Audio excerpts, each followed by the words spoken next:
Hello there, YouTube. Devin here again. Sorry for not posting videos. Once again, YouTube has been having some issues. They've had a lot of servers down recently over the last couple of days and stuff like that, and it's just been affecting a lot of the uploads and stuff like that. They take too long and they time out, and there's just been issues and stuff. But as well as having some account security issues, I feel like dealing with some of those same down servers. But hopefully we have everything sorted out now, and I can get back to making videos for you guys. So I do apologize for that. But what we have here is a very, very old requested video that I have just been waiting to find this thing again to do. This is a Veshmeshok, which is basically a traditional Russian military bag, and they really come in two varieties. There's the army version and the navy version, and this is the navy version. You can tell because it is black and not green or brown. I have one of the navy versions because my mom's family served in the Russian Navy for a very, very long time, and one of my early airsoft kits was a Russian naval infantry kit, of which there's not a ton of people out there that do that, and I kind of like doing that kit.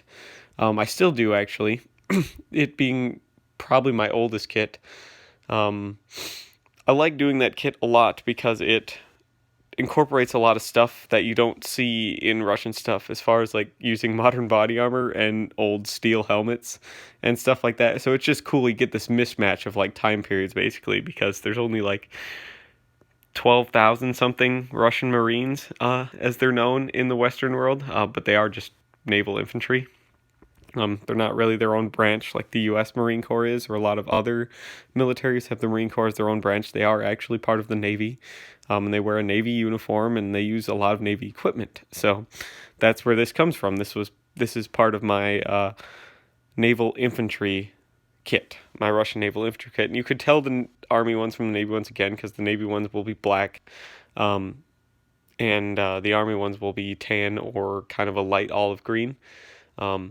It isn't uncommon, though, to see these naval infantrymen or just naval troops in general who are in service with the Army to have Army equipment, because eventually these will get worn out or lost or just in general left behind or whatever, and then they will just be given an Army one. So you can see naval infantrymen with the brown and green one, but this is normally what they will have on exercise and stuff like that, or out in the field, at least at the beginning until something happens to this one. They will have a black one. At least up until modern times when they replaced it all with nylon and shit like that, but we're not getting into that. But this is actually an awesome bag. It's often overlooked by collectors and surplus users and stuff like this. Now, I use this pack, it's actually a Romanian one, but I use a Veshmeshok all the time because it packs really well. There's nothing super hard to, figure out on it. Everything's real easy. And everything, you can literally scale this pack up to be fucking huge. It'll fit everything you need to and nothing you don't. I've seen pictures of guys that lash fucking AKs and rocket launchers to these things, and it looks like it's meant to be, because you can literally do anything your heart's content with this pack. So what we have here is the black Veshmeshok. Now, this one was made in 1979. I have a couple of these black ones because I do tend to beat them up, but this is one of the nicer condition ones. It has a simple pouch in the front, document pouch as it's called. You can put anything you want in there, though. It has one leather and clear PVC plastic ID slip there. It has one long continuous strap, which is how you secure the bag, and also it acts as the shoulder straps. It has one chest band here to adjust the comfortability across your chest, so one sternum strap, as they're called. The only thing I don't like about these packs is the strings. They all come with this like very heavily matted, worn out piece of crap natural fiber string, so a lot of them I've replaced with paracord because it's just so much easier to cinch down otherwise. But these are kind of a bitch to cinch down because they get caught in the loops all the time up there in the guideway up there in the mouth of the pack. So the mouth of the pack is it's one giant bag basically with this little pouch attached to it. And where all the scalability comes is from this right here, these little straps here on the side. Because normally how I run it is I'll take the wool blanket and I'll wrap it in the poncho. I forget what the poncho is called right off my back, but I have a black one, which is the navy one. The black poncho will get wrapped around the wool blanket in a big tube, and that will get lashed over here. And then I normally keep the E-tool there through the lashings as well, just over the wool blanket and stuff like that. And you can literally just tuck crap into this. These get almost as big around as the pack. They get out to like this big around basically off the side of the pack. So you could fit a lot of stuff on top of this pack in addition to what's inside. So I'll probably do a video on that too about how I really pack this thing full, and we'll let you see that. And hopefully you guys like this video and you like this sort of stuff.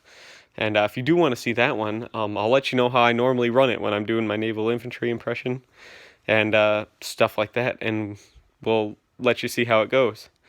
Now, how you tie one of these is we'll flip it over to the back side here. Okay, so this is the side that goes against your back. And how you tie one of these is once you untangle the whole strap, okay, getting it together here, you put it around your wrist, okay, and then you will just grab the two straps, so through your wrist. See what I did there? I gotta slide this sternum buckle down because while I was shaking it, it slid up. Alright, so got the strap over your wrist, grab the two ends like this, okay, and then you just pull those, excuse me here, I only got two hands. Alright, and you just pull them through your wrist there. So you get this loop, okay? So I'm gonna try to show you again, but you see what I mean? So this part was over my wrist. I could just grab the two straps, then you take your other hand, you hold the part that's over your wrist, and then you just pull the two straps through, and you get this loop right here. And that loop then just becomes a cinch, and that goes over the top of the pack. Okay, you gotta widen this a bit. It's basically just a slip knot is all you've created. So, oh, I undid it. Alright, so maybe this will be a good time to show you again and hopefully not get as much in the way. I'm going to try to do it with one hand here. So you see that? I put that over my wrist, pulled it through. Okay. I'll slide this down. Now you have this slip knot. Okay, that's all it is. It's just a slip knot. And then that, if I can get it to work with one hand, we'll go, come on now, you bastard. It's a lot easier with two hands, promise me, but you slide that slip knot over this little scrunched up bit and you tighten it, and then there you go, you have your straps connected at the bottom. So that's basically how it works. I can't get it to work with one hand easily because I need the other one to hold my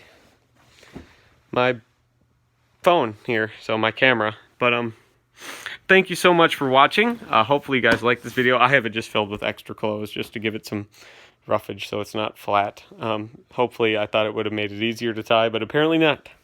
So thank you so much for watching. Hopefully you guys like this video. I know you guys have been requesting this a while, wanted to see this because this is actually a really good pack. And if you guys can get these, they're dirt cheap, so buy a lot of them. I suggest like 4 or 5 because they're going to last you a long time.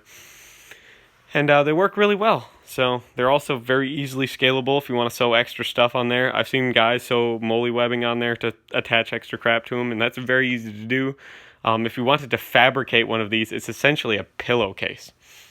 You're essentially just making a pillowcase that you're going to attach backpack straps to. So I've seen guys make these new out of nylon and stuff like that as well, and put nylon webbing and stuff on it and buckles.